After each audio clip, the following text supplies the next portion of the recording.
आज जो हम टॉपिक डिस्कशन करने जा रहे हैं उस टॉपिक का नाम है electric field intensity due to line charge. तो ऑलरेडी हम इस टॉपिक को पढ़े हैं, बट आज हम गॉस लॉ के एप्लीकेशन को यूज़ करके इस टॉपिक को डील करेंगे। तो टुडे जो हम लोग टॉपिक पढ़ा रहे हैं उस टॉपिक का नाम है electric field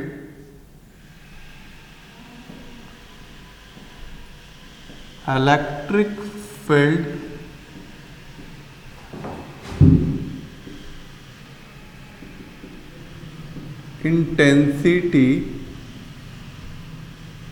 due to line charge. तो हमें क्या समझना है कि हमारे पास एक यूनिफॉर्म रड है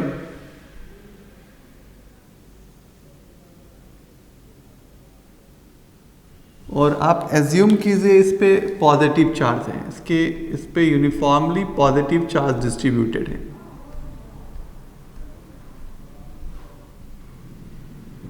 आपको क्या है कि इस P पॉइंट पे इलेक्ट्रिक फील्ड कैलकुलेट करना है। इस P पॉइंट पे इलेक्ट्रिक फील्ड को कैलकुलेट करना है। तो ऑलरेडी हम इस टॉपिक को पढ़ा चुके हैं। हम वहाँ पे वेक्टर का कंपोनेंट ब्रेक करके इसके थ्रू इलेक्ट्रिक फील्ड कैलकुलेशन किए थे। बट आज जो हम यूज़ करेंगे वो गॉस लॉ के एप्लीकेशन को यूज़ करेंगे और सरफेस का कॉन्सेप्ट लगाएंगे। तो सबसे मुद्दा ये है कि सरफेस कैसा चूज़ किया जाए। क्या स्फेरिकल सरफेस होना चाहिए? तो क्या स्फीयर डाल करके आप इलेक्ट्रिक फील्ड को बहुत ईजिली कैलकुलेट कर पाइएगा? तो सरफेस आपके लिए बहुत इंपॉर्टेंट होना चाहिए। सरफेस में दो बातें बहुत इंपॉर्टेंट होती है कि पैरेलल का क्या कॉन्सेप्ट है, परपेंडिकुलर का क्या कॉन्सेप्ट है। ये दोनों कॉन्सेप्ट्स आपके लगने चाहिए। तो क्या इस पे आप स्फेरिकल सरफेस डालोगे और आप अपना इलेक्ट्रिक फील्ड कैलकुलेट कर पाओगे?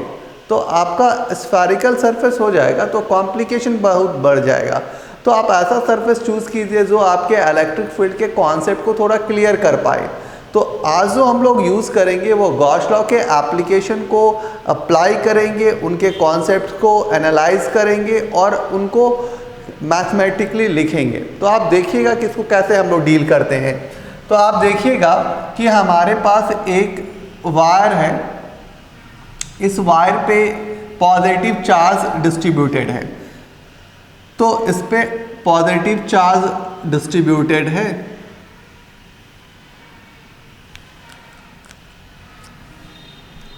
तो आप इस पे एज्यूम कीजिए कि इस पे पॉजिटिव चार्ज डिस्ट्रीब्यूटेड है।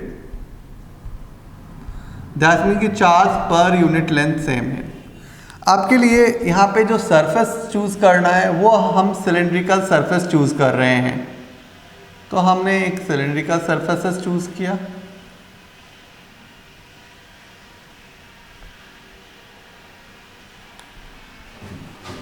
तो सरफेस बहुत इंपॉर्टेंट है किसी चीज को डील करने के लिए। तो हम लोगों ने जो सरफेस चूज किया वो सिलेंड्रिकल है। अब सवाल ये है कि हम थोड़ा समझने के लिए कर रहे हैं कि हमारे पास पॉजिटिव चार्ज है। तो पॉजिटिव चार्ज है तो हमारे जो फील्ड लाइंस होंगे वो बनेंगे रेडियली आउटवर्ड।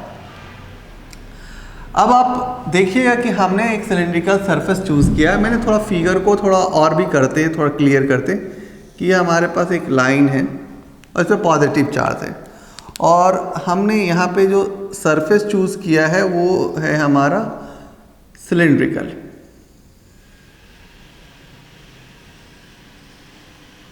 तो हम लोगों ने एक सिलेंड्रिकल सरफेस चूज़ कर लिया। थोड़ा ध्यान रखना पड़ेगा फिगर ड्रॉ करने टाइम में।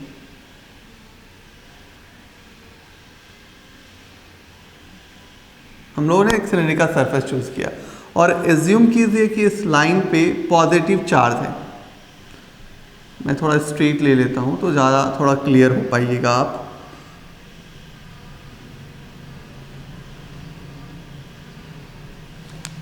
और हमारे पास ये लाइन है और इस पे पॉजिटिव चार्ज है।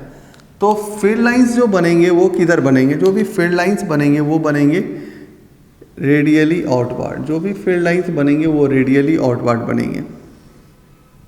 तो ये फील्ड लाइंस मैंने ड्रॉ कर लिया, और ये जो फील्ड लाइंस बनेंगे वो बनेंगे रेडियली आउटवर्ड, क्योंकि पॉजिटिव चार्ज के जो फील्ड लाइंस होते हैं वो रेडियली आउटवर्ड होते हैं।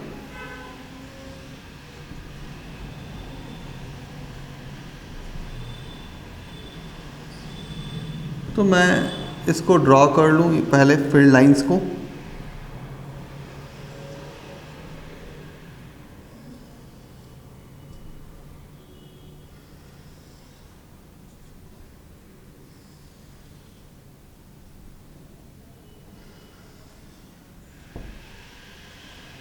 तो फील्ड लाइंस मैंने ड्रॉ कर लिया।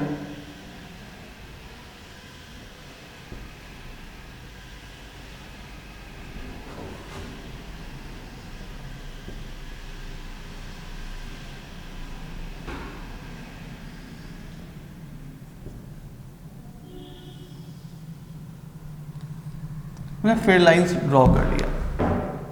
अब रहा कि सरफेस, तो ये हमारा एक सरफेस होगा, दूसरा सरफेस ये होगा, और तीसरा सरफेस ये होगा।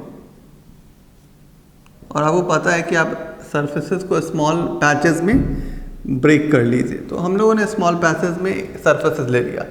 अब मुझे ये भी पता है कि जो फील्ड लाइंस हो रही हैं वो रेडियली आउटवर्ड हैं, तो यहाँ से यदि हम एरिया वेक्टर ड्रॉ करें तो हमारा डी ए ये हमारा लेफ्ट पार्ट का बनेगा। मतलब एरिया वेक्टर जो होता है perpendicular to the surface outward होता है, तो सरफेस का परपेंडिकुलर होना चाहिए। तो यहाँ पे भी हम एक एरिया वेक्टर ड्रॉ करेंगे, और डी ए है ये, और ये हमारा राइट साइड है। और यहाँ पे भी हम एक एरिया वेक्टर ड्रॉ करेंगे, और ये डी ए है, और ये हमारा बॉडी पे है, मतलब टॉप पे है, ये हमारा टॉप पे है। अब देखना है कि जब इलेक्ट्रिक फील्ड की बात कर रहे हो तो इलेक्ट्रिक फील्ड लाइंस जो हो रहे हैं वो क्या कहाँ बन रहे हैं। तो फील्ड लाइंस जो होंगे वो क्या होते हैं, रेडियली आउटवर्ड। यदि हम यहाँ से सोचे तो हमारे जो फील्ड लाइंस बन रहे हैं वो कहाँ बन रहे हैं, रेडियली आउटवर्ड बन रहे हैं। तो मैं एक और लाइन ड्रॉ कर लेता हूँ। तो ये हमारे फील्ड लाइंस हैं। तो फील्ड लाइंस हमारे जो बने हैं यहाँ पे, वो देखिएगा कि वो बना है हमारा रेडियली आउटवर्ड। जो फील्ड लाइंस हैं, मैं इसको ब्लैक का स्केचिंग कर रहा हूँ आपको समझने में थोड़ा आसानी हो।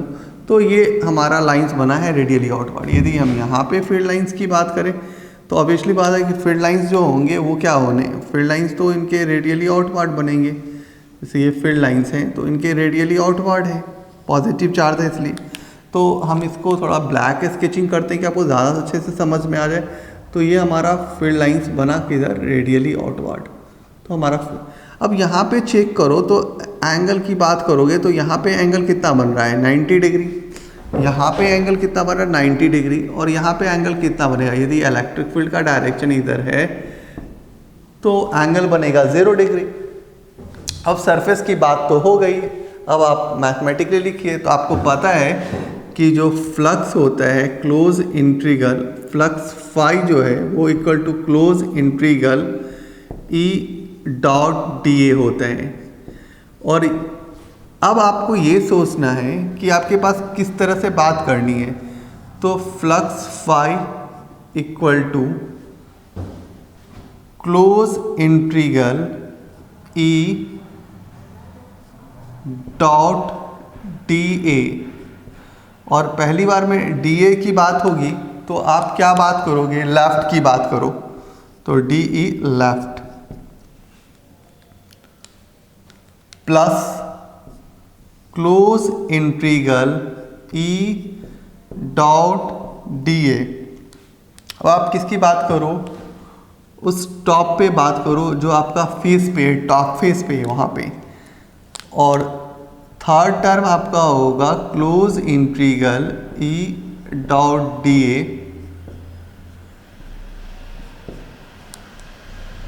और आप बात करो अब राइट की। और आपको अब ब्रेक करना है। तो डॉट प्रोडक्ट, जैसे ही आपको डॉट प्रोडक्ट हो गया तो आपको पता है कि ई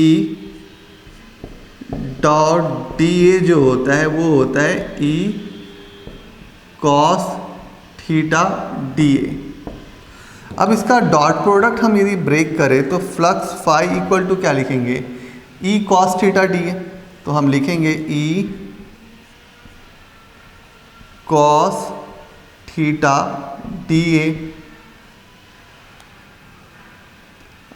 और ये जो डी ए है वो लेफ्ट पार्ट वाली है, प्लस फिर से लिखेंगे close integral E cos theta D A, और फिर लिखेंगे E cos theta D A. अब यहाँ पे जब लेफ्ट है तो एंगल कितना बना लेफ्ट पार्ट में, सोचिए। तो ये हमारा लेफ्ट वाला पार्ट है, ये हमारा जो पार्ट है ये टॉप पार्ट है, और ये हमारा जो राइट पार्ट है। अब आप सोचिए कि इसके बीच में लेफ्ट में एंगल कितना बना 90 डिग्री, राइट में एंगल कितना बन रहा है 90 डिग्री, और टॉप पे एंगल कितना बन रहा है 0 डिग्री। आप डेबिट कीजिए तो cos 90 की वैल्यू कितनी होती है, तो cos 90 की वैल्यू आप सोचो तो कितनी हो रही है। और दूसरी बात कि cos 0 कितना होता है, cos 0 1 होता है, और cos 90 की जो वैल्यू होती है वो आपकी होती है 0। तो आप cos 90 की वैल्यू को आप जानते हैं कि वो 0 होता है, और cos 0 डिग्री की वैल्यू 1 होती है। तो यहाँ पे cos 90 आ जाएगा, cos 90 आ जाएगा तो क्या हो जाएगा, ये पूरा टर्म 0 हो जाएगा। तो आप लिखोगे क्या, फ्लक्स फाई इक्वल टू ये पूरा टर्म 0, क्योंकि यहाँ पे cos 90 डेबिट करोगे तो ये 0 हो जाएगा, प्लस इसका वैल्यू कितना हो जाएगा, तो इसका वैल्यू हो जाएगा close integral E D A, और फिर इसकी वैल्यू cos 90 होने के कारण क्या हो जाएगी 0 हो जाएगी। अब आप फ्लक्स के बारे में सोचो तो फ्लक्स बराबर बचा क्या, close integral E D A. अब आप बात करो ई डी ए में, तो ई आपका यूनिफॉर्म है तो इलेक्ट्रिक फील्ड क्या होगा, बाहर आ जाएगा। जैसे ही आपका इलेक्ट्रिक फील्ड बाहर आ जाता है तो आपका फाई इक्वल टू फार्मूला हो जाएगा ई क्लोज इंटीग्रल डी ए। और यदि आप डी ए को ब्रेक कर रहे हैं, आप डी ए का इंटीग्रेशन निकाल रहे हैं तो ए आ रहा है, और जो एरिया ऑफ सिलेंडर है वो कितना है 2 pi R L, L is the length of rod. तो ठीक है 2 पाई आर एल, मान लीजिए कि आपने कैपिटल एल से लिया है लेंथ, तो 2 पाई आर एल लिखिए, ठीक है। अब आप क्या कीजिए, फ्लक्स इक्वल टू लिखिए ई इंटू 2 पाई आर एल। अब वो पता है कि फ्लक्स बराबर क्या होता है, फ्लक्स बराबर होता है Q divide by epsilon not. आपको पता है कि लैम्डा बराबर क्या होता है, चार्ज पर यूनिट लेंथ। तो लैम्डा इंटू एल बराबर क्या हो जाएगा, आप लिखिए lambda into L equal to क्या हो जाएगा क्यू। दैट्स मीन्स कि फ्लक्स के जगह आप क्या लिख सकते थे, क्यू बाई एप्सिलॉन नॉट। अब यहाँ पे आप क्या लिख सकते हो, लैम्डा इंटू एल डिवाइडेड, क्योंकि क्यू का वैल्यू हो गया lambda into L, divided by L. तो ये एल कैंसिल हो जाएगा, तो कितना बचेगा लैम्डा। तो आपको यहाँ पे ये डेबिट नहीं करना है, आप सिर्फ समझो कि क्यू की वैल्यू ये हो रही है। अब यहाँ पे फ्लक्स को उस टर्म में लिखो, ठीक है ना। तो फ्लक्स को क्या लिखोगे आप, Q by epsilon not E into 2 pi R L. और फ्लक्स के जगह ये जो टर्म है, तो मेरे पास स्पेस थोड़ा कम है तो मैं उस बात को यहाँ पे लिख रहा हूँ, और मैं यहाँ पे थोड़ा स्टार दे देता हूँ कि आपको थोड़ा इंसेंस की रहेगा कि ये टर्म यहाँ पे लिखा गया है, ठीक है। तो आप देखो Q को हम क्या लिख सकते हैं, lambda into L divide by epsilon naught equal to 2 pi equal to E into 2 pi R into L. और मेरे को पता है कि ये एल और ये एल कैंसिल हो जाएगा आपका, तब आप इलेक्ट्रिक फील्ड कैलकुलेट करोगे तो इलेक्ट्रिक फील्ड कितना हो जाएगा, ई इंटू 2 पाई आर और इसको मल्टीप्लाई कर लो epsilon naught equal to lambda. तो यदि इलेक्ट्रिक फील्ड कैलकुलेट कर रहे हो तो इलेक्ट्रिक फील्ड इक्वल टू क्या हो जाएगा, lambda divide by 2 pi R epsilon naught. तो इलेक्ट्रिक फील्ड की वैल्यू हो जाएगी 2 पाई आर एप्सिलॉन नोट और ये आपका राइट आंसर हो जाएगा। तो आपने क्या किया, छोटा सा कॉन्सेप्ट यूज़ किया सरफेस का। आपको सरफेस में दो बातें हुई कि यदि फील्ड लाइंस, यदि हमारी बातें होती तो यही होती कि हम इस सरफेस पे बात करें तो सर इस सरफेस पे दो ही बात हो सकती है कि यदि लाइन जब ये पॉजिटिव चार्ज है तो इनके फील्ड लाइंस रेडियली आउटवार्ड बनेंगे। जब ये आउटवार्ड बनेंगे तो हम यदि यहाँ पे सोचा जाए तो ये हमारा एक सरफेस हो सकता है। यदि ये सरफेस है तो इसके डी ए इधर बनेंगे क्योंकि एरिया वेक्टर जो होता है वो सरफेस के परपेंडिकुलर होता है और इनकी एंगल कितनी बनती है, 90 डिग्री। इसी तरह से यदि ये फील्ड लाइंस रेडियली आउटवार्ड हो रहा है और यदि हम यहाँ पे इस सरफेस का एरिया वेक्टर ड्रॉ करें तो ये डी ए ऐसे बनेगा। अब इलेक्ट्रिक फील्ड और इनके बीच में थीटा की जो कॉन्सेप्ट्स होंगी वो कितनी होगी, 0 डिग्री होगी। अब इस बात पे बात करें तो इनके जो फील्ड लाइंस हैं वो रेडियली आउटवार्ड हैं और इस सरफेस पे हम बात कर रहे हैं। तो यहाँ से जो यदि हम एरिया वेक्टर ड्रॉ करें तो एरिया वेक्टर के बीच में एंगल बनेगा 90 डिग्री और जब डॉट प्रोडक्ट है तो cos 90 की वैल्यू 0 हो जाएगी। तो जो कंट्रीब्यूट करेगा वो ये सरफेस होगा और उस सरफेस के बारे में आप सोच लीजिए और अपना इलेक्ट्रिक फील्ड को कैलकुलेट कर लीजिए।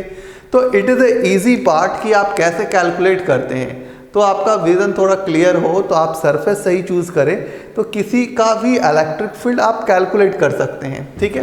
तो आप ये ध्यान रखिएगा कि आप क्या सरफेस चूज़ कर रहे हैं और क्या उस सरफेस को आप अपने सिस्टम का इलेक्ट्रिक फील्ड निकालने के लिए यूज़ कर पाएँ। यदि हम यहाँ पे सरफेस कुछ अजीबो गरीब चूज़ कर लेते, यदि हम स्फेरिकल चूज़ कर लेते तो हमारे लिए कॉम्प्लिकेशन ज़्यादा क्रिएट हो जाता।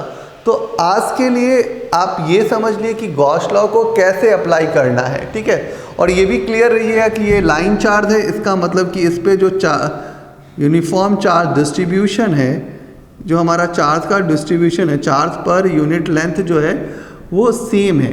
तो इसका मतलब कि ये रॉड जो मैंने रेड कलर का ड्रॉ किया है इस पे यूनिफॉर्म चार्ज डिस्ट्रीब्यूशन है, चार्ज पर यूनिट लेंथ सेम है और जो फील्ड लाइंस होती हैं वो रेडियली आउटवार्ड होती हैं। इसलिए हमारी सरफेस की ब्यूटी थी कि हमने इसको बिना कोई कंपोनेंट ब्रेक किए हुए भी इलेक्ट्रिक फील्ड कैलकुलेट कर पाए।